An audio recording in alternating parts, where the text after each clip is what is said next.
Welcome to Race Sensation. In this episode, I am going to be taking a look at the fantastic pulp pop art of Mitch O'Connell. Join me, won't you? Okay, so here's the book, Mitch O'Connell, the world's best artist. And this is kind of an overview of his career up until this point. This is a fairly old book at this point.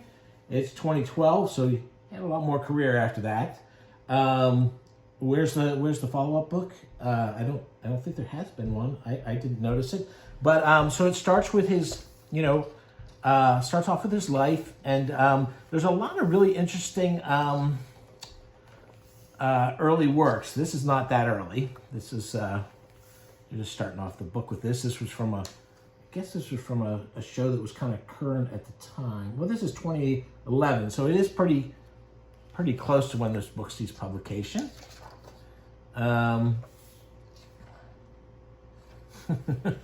There's his school pictures. I don't know what the heck that is there. One is like a Batman. All different kinds of little things there. Self-portrait, cute.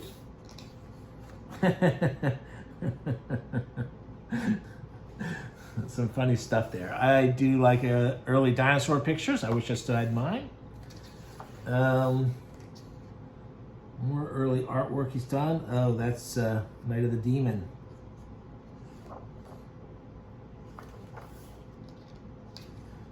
Calling Dr. Love. Boy, that's a heck of a high school picture there. So a lot of early stuff. This is a lot of fanzine stuff. Looking pretty cool.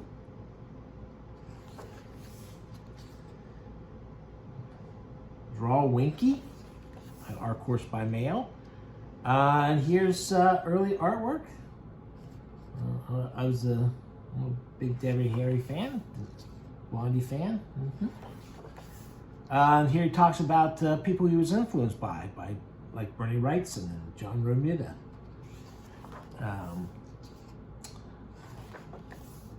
Here's some more. I did not know this about him doing these early Carlton comic book covers. That's pretty wild. I like that monster there.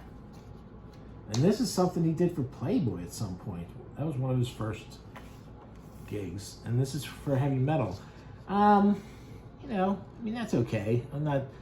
I feel like that looks kind of like some stuff other people would do. That doesn't have, you can see the beginnings of his style, but that doesn't really speak to me the way his later stuff does. Here's some more early work.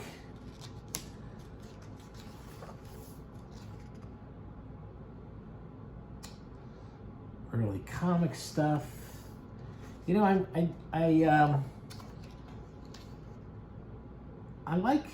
I have a couple of those early comics. I wasn't totally blown away by them. I liked it, and I was going like, boy, this could be something. But then it didn't really seem to. And I do have that comic. I'm pretty sure that's one of the ones where they. Where is it? Yeah, that's it. Speed Racer Classics, Volume 1. So this was an early attempt to do reprint Speed Racer comics, and that was in the it says 1988. That sounds about right. I bought it. I bought the first. There's at least one issue. I had that issue. That's the first one.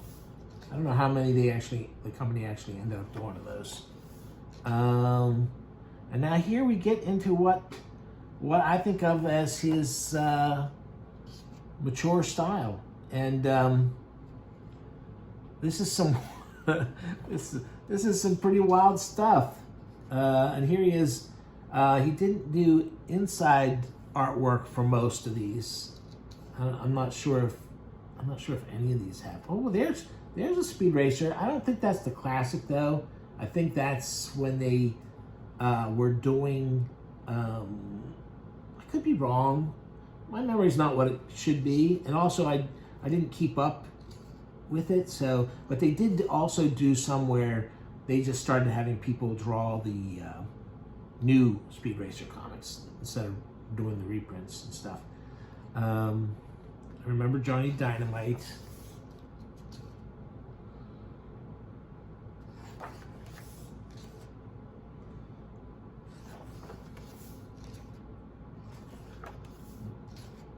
Wow. You know, some of these lines, it reminds me of Klaus, Daniel Klaus, too. There he is doing advertising work. Gotta pay them bills.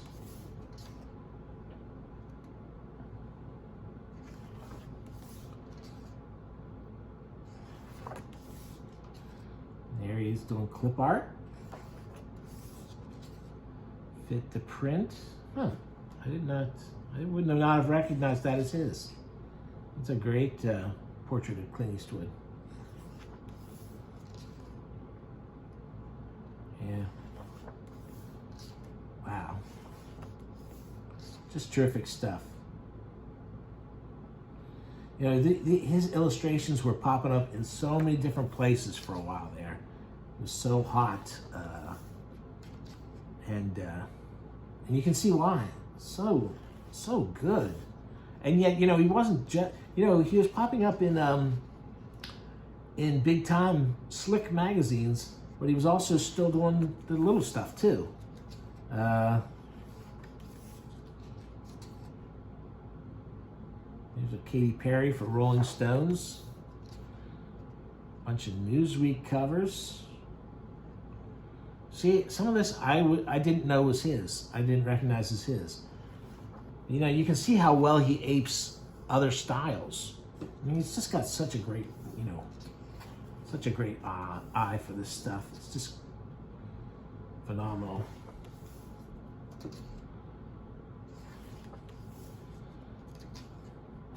What the heck? What did you...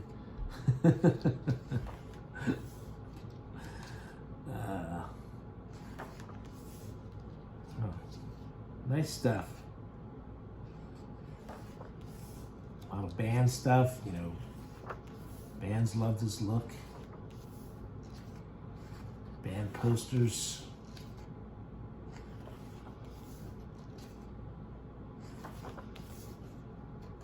Just terrific. You know, if I had seen that, I might have thought that was Coop. One of those guys. Man, oh, a John Waters appearance.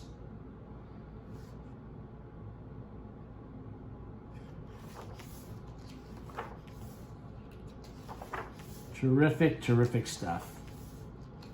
Man, so many great posters. He does draw Betty really well. Yeah. He really, you know, between him and Dave Stevens, the great artist that she inspired.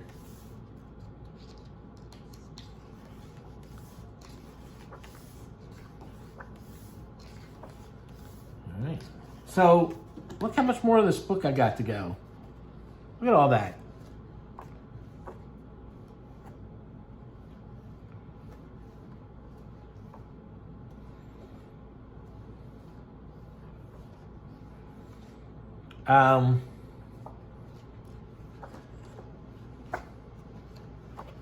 So, said, look, this is a fantastic book. I recommend everybody check it out. He's a great artist. He's got a great sense of humor. There's a lot of playfulness to a lot of his images, and it's great. There's also he's got 2 books of tattoo designs. Now, this is volume 2. I have the first one around here somewhere. Now, you know, you'd have to find a pretty good tattoo artist to get these lines right, because those aren't easy lines to do. Some of these are easier than others. The other thing is that, to see these printed on the slick paper, obviously a tattoo is not going to have exactly the same kind of pop, because the human skin does not quite reflect the way slick paper does. But look at that. Really, really cool things. Really, really great stuff. Again,